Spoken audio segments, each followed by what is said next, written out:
It's Toronto's podcast on the Canada's Podcast Network. Rob Hunter has been an entrepreneur ever since he was a kid.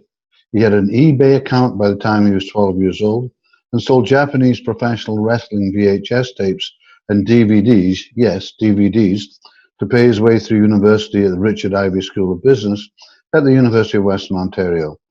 He did so well, he was able to establish a mini-student real estate empire. After graduation, he sold his properties and got into the ice cream business, opening 7 Marble Slab ice cream stores by the time he was 25. Rob has had lots of tremendous highs and lows as a multi-unit franchisee and learned a lot of lessons along the way. In 2012, he got offered a great scholarship to do his MBA at the #1 school in the world for entrepreneurship, Babson College. Since moving to Boston, he met a co-founder, a wife, and immersed himself in the technology startup culture of the city. Right now, he's focused on growing Hire Me, a way for retail and hourly employees to find screen and hire better employees fast. So, Rob, tell us a little bit more about yourself, where you're from. Give us the details on your current business or businesses. Just who is Rob Hunter? Okay. Yeah, absolutely. So, grew up in a small little town called Simcoe, about an hour and a half southwest of Toronto. Which we just, we're both very familiar with, funnily enough. Okay. Well, and it was funny, my mom was a teacher at the local high school for a very long time. My dad was a security guard. So, basic small town background. But had always sort of been interested in the entrepreneurial journey. When I was 14 years old, I walked into a video store in Brantford, Ontario, just up the road from Simcoe, the big city for us, if you will. And I bought an old VHS professional wrestling videotape from a video store there for $9. I put it on eBay, and a few short days later, it sold for $60 American.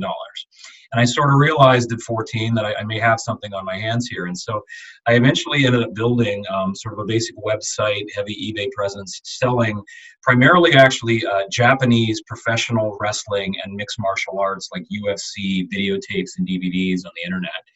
And went off to university in London. I did the Ivey Business School there and saw that a lot of my friends were getting into, the traditional investment banking and consulting, sort of suit and tie, Bay Street rules.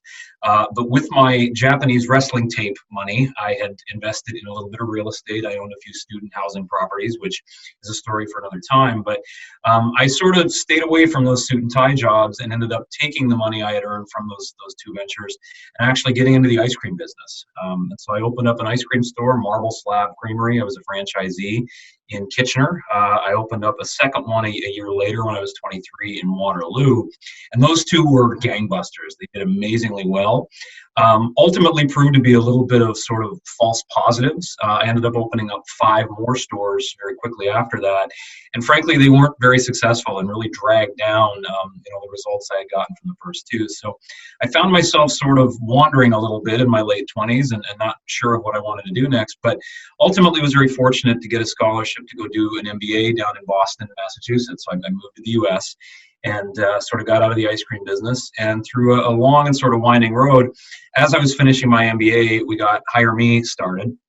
Hire Me is a recruitment platform specifically built for the ice cream store owner that I was, right? Built for the restaurant world, the retail world.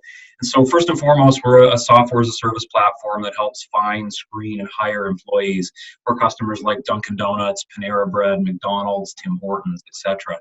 And so we've been at it about 4 years now. We've gotten some great results over those few years that I'm excited to talk more about. But we work with a few thousand customers all across North America. And along the way, we actually had the opportunity for me and a portion of the team to move home and come back to Canada. So I've been back in Toronto about a year now, and it's just been sort of wonderful to kind of come full circle after spending some time down in the U.S. So, you talked a little bit about it being 14. But when you kind of discovered you could make money doing things that you didn't expect, but really, what was the stop moment in your life that made you think, what, I'm not going to be an investment banker. I'm not going to do that. I'm going to become an entrepreneur. That's my life. There's something that I've discovered that there's things that go off certain times with people. What was that time? That's a very good question. I mean, there were things even before 14, right? Like there was yard sales where I would be so excited to pop up at 6 a.m. in the morning and sell old garbage, right? I remember buying like little Tamagotchi toys in Brantford and selling them to my friends when I was like 11 and 12.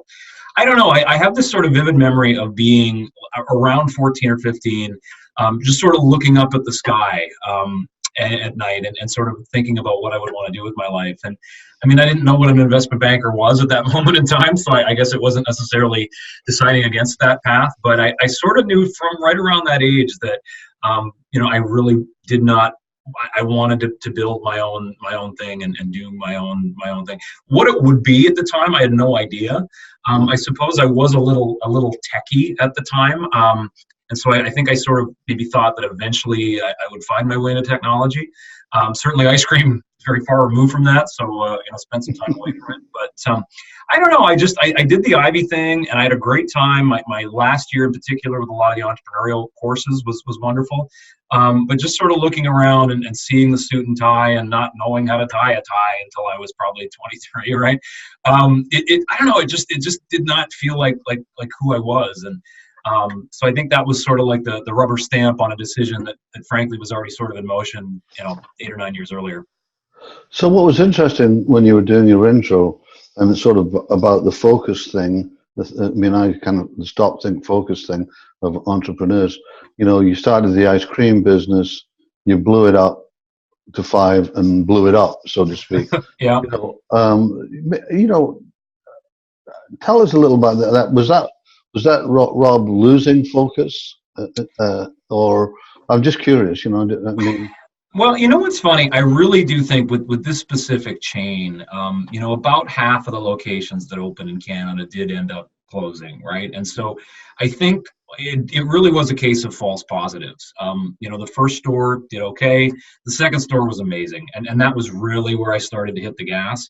And so I think there was a bit of an element actually of like, I had read the E-Myth with Michael Gerber there about, not necessarily, buy, like a lot of entrepreneurs end up sort of buying a job. And I sort of wanted a system rather than a job. And so I think I had sort of like had in my head that, these stores individually, like, can't really support like a dedicated salaried professional manager. And so I sort of had it in my head that I needed to get up to like 4 or 5 to really support like an operations manager, sort of a professional manager, for me to be able to kind of take a step back day to day. And I guess the master plan was always, have 5-6 stores generating 75 grand or so an individual profit per store that would then allow me to hire a great manager for 100 grand for all 5, but sort of step back from day to day and then pursue the grander idea. So I don't know, I was pretty focused, and I think we really did try a lot, to make those stores successful, but ultimately a lot of it was just bound to like making bad real estate decisions, making bad financing decisions, bad city decisions, right? It's a $9 ice cream cone that just doesn't necessarily work in certain markets.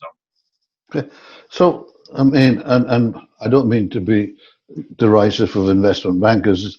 Many times we make fun of them all part of the entrepreneurial sector, but one of the things that most entrepreneurs is how do I get rolling? How do I finance? Where do I get it? Give your knowledge of that from the 14-year-old running through to where you are now. It's an interesting thing. Well, and that's funny. I remember one of my entrepreneurial finance classes. I had my 2 of my best professors, both undergrad and graduate, were in that specific field. I remember one exercise we had to do was like, come up with 100 different, like, here's a specific business. Come up with 100 different ways that you can finance it.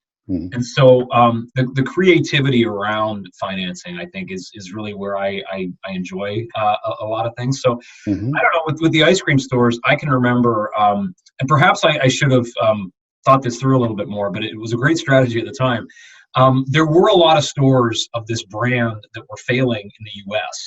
And so at 22, 23, I was on a plane hopping down to Atlanta or Miami or Detroit, even all over the place, where a Marble Slab had gone under and was only 2 or 3 years old, and the equipment was available for 10 cents, 15 cents on the dollar.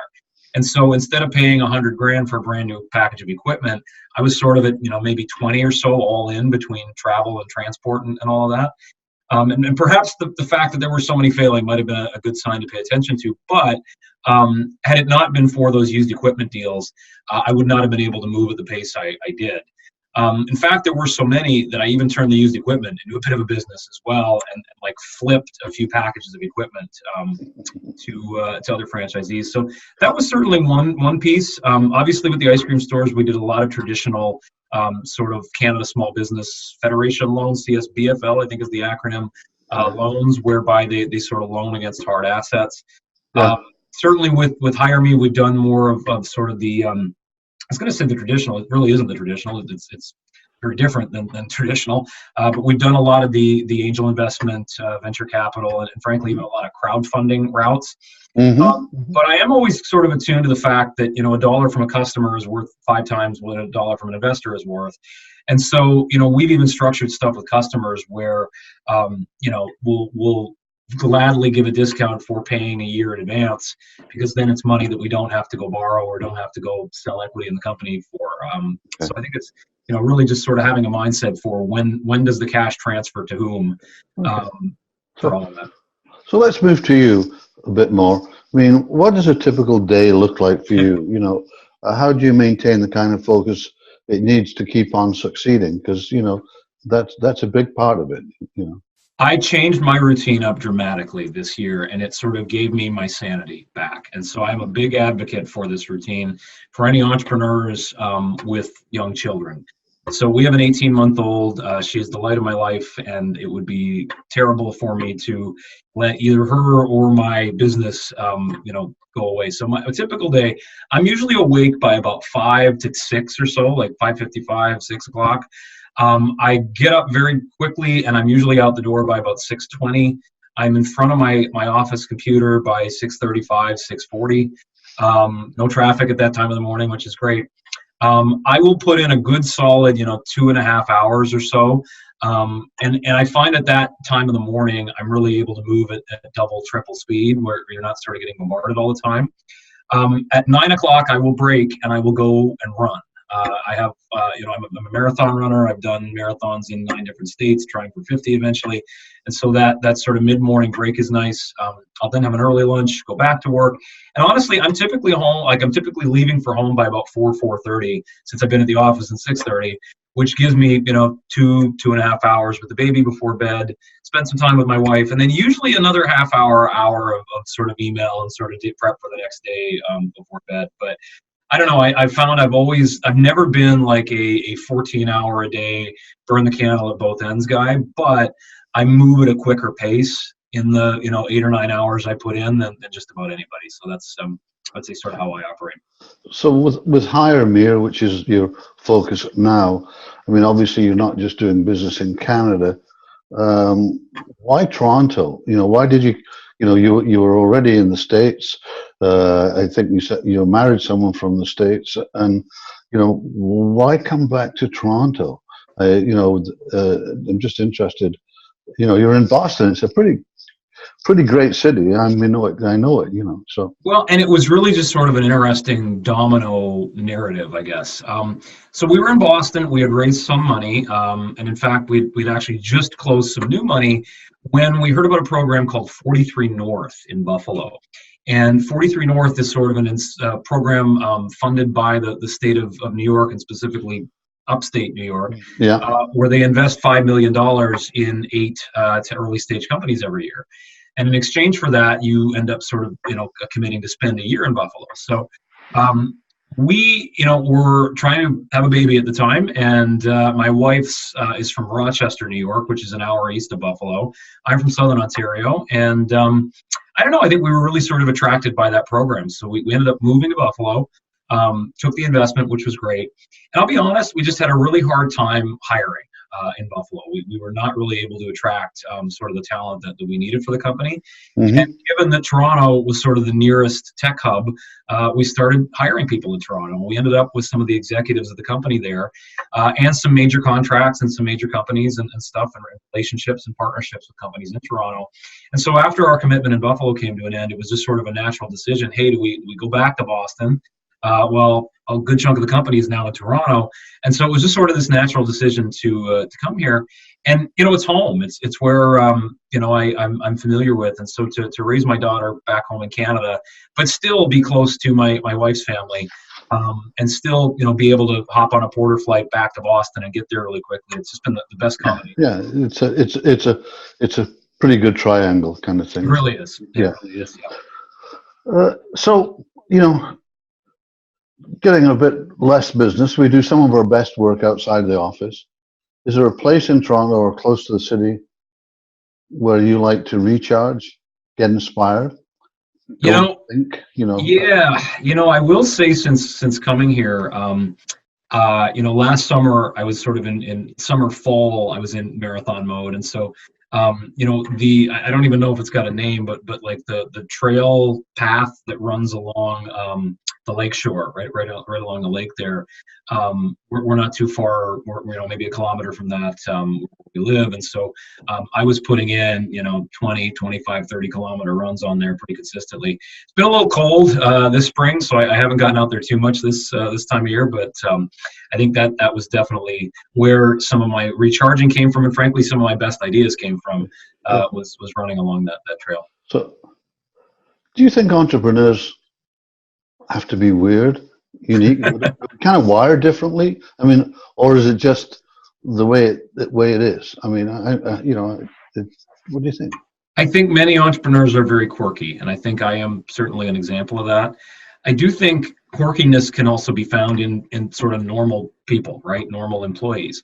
I'm 34 years old, and I've never really had a formal boss. I've had an internship here or there. I've been a contract employee here or there, but I've never had like a full-time salaried role.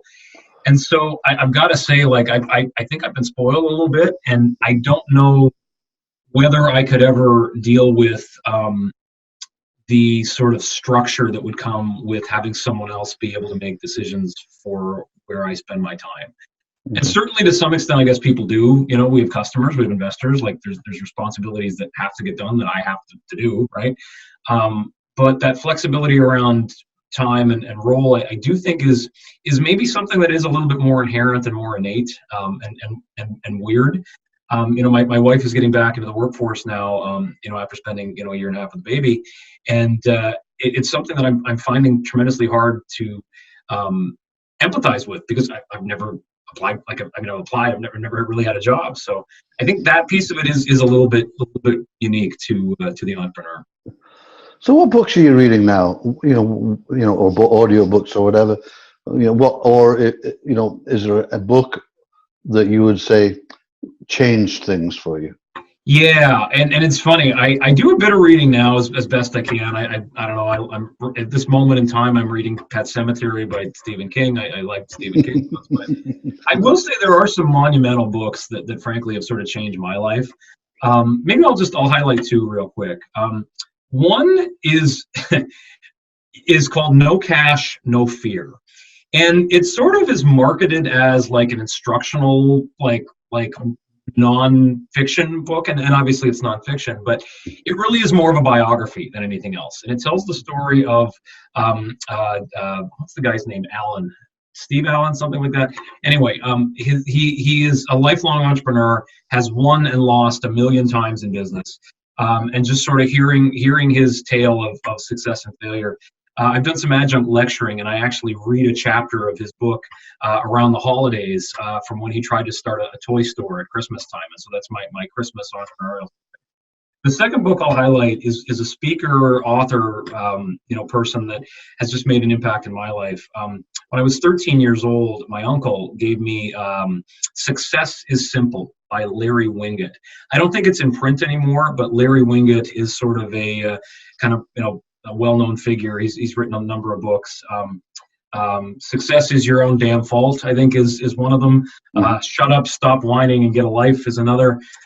Anyway, Larry taught a 13-year-old version of me about personal responsibility and about grit and about perseverance and positivity and not making excuses for yourself. And I think those were very important life lessons for me to to learn at that moment in time. So if I was stranded on a desert island and needed to figure out a way to get off, I would read No Cash, No Fear and one of the Larry Winget books. Okay. If you weren't doing what you do now, what would you like to do for a profession? I would be teaching.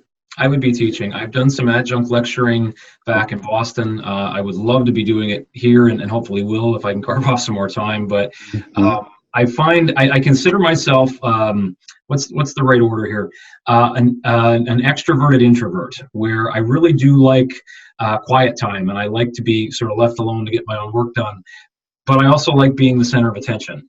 And so when I can stand up in front of an audience and help them and speak and sort of, work on their level, I really do enjoy that. And so some of the students I've taught, limited amounts, have been just some of the best stuff I've done. So win, lose, or draw with Hire Me, I think we're definitely going to do more of that. So what kind of job would you not like to do?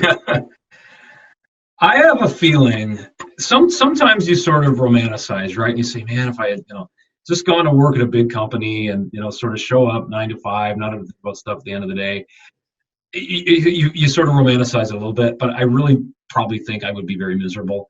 The idea of not being able to dictate my own schedule.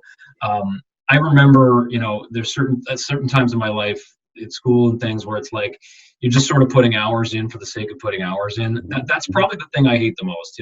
If it was a job where the culture would be to stay until 7 or 8 o'clock, regardless of whether you have work or not, just because everybody else is staying until 7 or 8 o'clock. And I think I'm a fast processor. I like to get stuff done quickly, so that I kind of can maintain focus and then focus on something other than work once it's done. So I think something with too much structure with sort of those things would be maybe tempting, but terrible for me. What's your favorite word, or quote, that you use? One of Larry Winget's, I've gone back to a lot, and I hope I don't butcher it now that I've said it, going back to it a lot. Discover your uniqueness and learn to exploit it in the service of others, and you will be guaranteed health, wellness, success, and prosperity, something like that. And so I like that one a lot. What's your least favorite word or quote? I don't know if I can boil it down into a quote. I do think structure or over structure, I suppose, or perfection over pace of work, right? Anything that sort of ties to that, I think, is not a job worth doing. You must do it 100%. I think 100% is foolish. I think we need to get to 90, 95 and get off to the next thing, because there's so much to do. So what keeps you up at night? If anything. My baby last night. She sleeps pretty well normally. I'm not sure. I will say one of the things we've tried to do with Hire Me, and this is not related to the core business at all or not, but I think we did Y Combinator years ago, and I think we saw so many of our colleagues, frankly, almost overcapitalize their businesses and go and raise millions of dollars of institutional capital, and not necessarily turn it into a profitable business. And so I think maybe there was a time in my life a couple of years ago where, what objectively is this company worth versus how much have we raised was a concern for me. And like, oh my God, we are reliant on outside capital to survive. And I think we've just been scrappy and made good decisions and been smart with money. And we're now at a point where we never need outside capital again if we don't want it. And so I think having that optionality has allowed me to sleep better than I did a couple of years ago. That was good advice in itself. Any other advice you want to pass on to entrepreneurs in Toronto or in Ontario? In Simcoe, whatever? Well, I think, entrepreneurship has become all the rage. Startups have become all the rage. And I think the biggest mistake we made, and to our defense, I'm not sure what we necessarily would have done differently at the time. I know stuff we perhaps could have done differently, but wouldn't have without the knowledge we have now. It's just like, if you have this great idea for a technology company, get to revenue as fast as you possibly can. Pitch decks are wonderful. The ability to stand up at a pitch competition and articulate your grand vision is wonderful, and it's all important. Wrong. But the thing you need to figure out as quickly as possible is, like, will people pay for this? And more like beyond that, it's like, is there a sustainable business model around whether people will pay for it or not? And so, don't over concern yourself with having the 100% perfect pitch.